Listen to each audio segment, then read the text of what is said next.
జలగన్న పిఠాపురం సంగతి విన్నావా? కూటమి అక్కడ పూర్తిగా సెటిల్ అయిపోయినట్లుగా ఉంది నా బొచ్చులోది. ఏ గుట్కా అమంగళం ప్రతిహత మగుగాక. మనకి తెలుగే సరిగా రాదు, మళ్ళీ ఆ సంస్కృతం ఎందుకులే అన్న. ఏడిషవులే గాని ఇంతకీ మన వాళ్ళు పిఠాపురంలో ఏం బీకుతా ఉన్నారు? ఏంది పీకేది నా బొచ్చు? మనోళ్ళు ఎవరో అక్కడ యాక్టివ్గా లేరు. వంగ గీత కూడా సైడ్ అయిపోయింది అంటున్నారు. ఓడిపోయినాం కాబట్టి అలా ఉంటారులే. అక్కడ మళ్ళీ మన పార్టీని బిల్డ్ చేయాలి. అయితానన్నా ఏంది బిల్డ్ చేసేది నా బుల్డోజరు? మనకి బిల్డప్ ఎక్కువ, బిజినెస్ తక్కువ. అక్కడ పవన్ కళ్యాణ్ మాత్రం ఫుల్ స్పీడ్లో ఉన్నాడు. డిప్యూటీ సీఎం అయ్యి డెవలప్మెంట్ కూడా పెంచేస్తున్నాడు. ఒక నియోజకవర్గం డెవలప్ అయితే అంతా అయిపోయినట్లుగా ఏమి? జలగన్నా ఒకటి కాదన్నా, అక్కడ పీపుల్ ఫుల్ హ్యాపీగా ఉన్నారు. 70,000 మెజారిటీ అంటే చిన్న విషయం కాదు. ఏయ్ గుట్కా, నాకు ఆ మెజారిటీ గుర్తు చేయకు, మెంటల్ ఎక్కుతా ఉంది. మళ్ళీ ఎలా గెలవాలి అనేది ఆలోచించాలా. మన సీటు ఆల్రెడీ ఎప్పుడో సిరిగిపోయిందన్న. నువ్వు ఎంత సించినా లాభం లేదు నా కారాకిళ్ళి. ఏయ్ గుట్కా, ఏం మాట్లాడుతూ ఉన్నావు?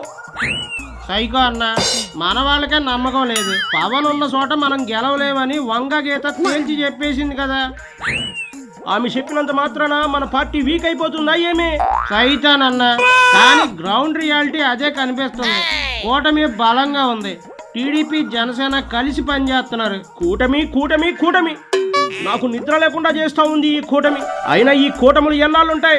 టైం మారుతుందిలే. బ్యాడ్ టైమ్ ఆల్రెడీ మనకి స్టార్ట్ అయింది. వాళ్ళు రోజు రోజుకి ఇంకా స్ట్రాంగ్ అయిపోతున్నారు. పవన్ కళ్యాణ్ అక్కడ డైరెక్ట్ గా ఫోకస్ పెట్టాడు. అబ్బాబాబాబాబాబా, ఆ దత్తపుత్రుడి పేరు వింటేనే చిరెత్తుకొస్తా ఉంది. ఆ పవన్ ను ఎందుకు ఇంత హైలైట్ చేస్తా ఉన్నావు నువ్వు? కన్నా హైలైట్ కాదన్నా, రియాలిటీ. ప్రజలు సంతృప్తిగా ఉన్నారని పిఠాపురం అంతా కోడైకి వస్తుంది. మనం కూడా అక్కడ ఏదో ఒకటి మ్యాజిక్ చేస్తే మనకు వస్తారు. ఏదైనా అంటే నువ్వు ఫీల్ అవుతావు. ముందు అసలు మనోళ్ళు ఫీల్డ్లో ఉండాలి కదా. లీడర్ లేకపోతే క్యాడర్ ఎలా వర్క్ చేస్తుంది? నువ్వేమో బెంగళూరు ప్యాలెస్లో ఎగ్ పఫులు తింటూ కాలం గడిపేస్తున్నావు. నా మీద పడి అడవడం తప్ప మీరు పీకేదేంటి? ఓ పని చేయి, నువ్వే వెళ్ళి అక్కడ యాక్టివ్ అవ్వమని చెప్పు మనోళ్ళనే. ఏంది చెప్పేది నా సెంతకాయ? చెప్పినా వినే పరిస్థితి లేదు అక్కడ. జనాలు వినక, మనవాళ్ళు వినక, మరి ఎవరయ్యా మన మాట వినేదే? అయితే అసలు ఏమంటావు? పిఠాపురం వదిలేయమంటావా ఏమే? సైకో అన్న, వదిలేయటం కాదు, మనవాళ్ళు కూడా లెక్కలేసుకున్నారు. అక్కడ పోటీ చేసిన వేస్ట్ అని, ఇప్పుడే గెలవలేమని. తిండి దండగ వెదవలంతా నా దగ్గరే ఉన్నారు. ఒక్కడికి నాలెడ్జ్ లేదు. పాలిటిక్స్ చేత కావు, చిచ్చి నా ప్రాణానికి తగులుకున్నారు సన్నాసులంతా. యథా రాజా తదా ప్రజ అంటారు. నువ్వే ఒక బుర్ర బుద్ధి లేనివాడివి. ఇక మాకెలా వస్తాయి సైకో అన్న?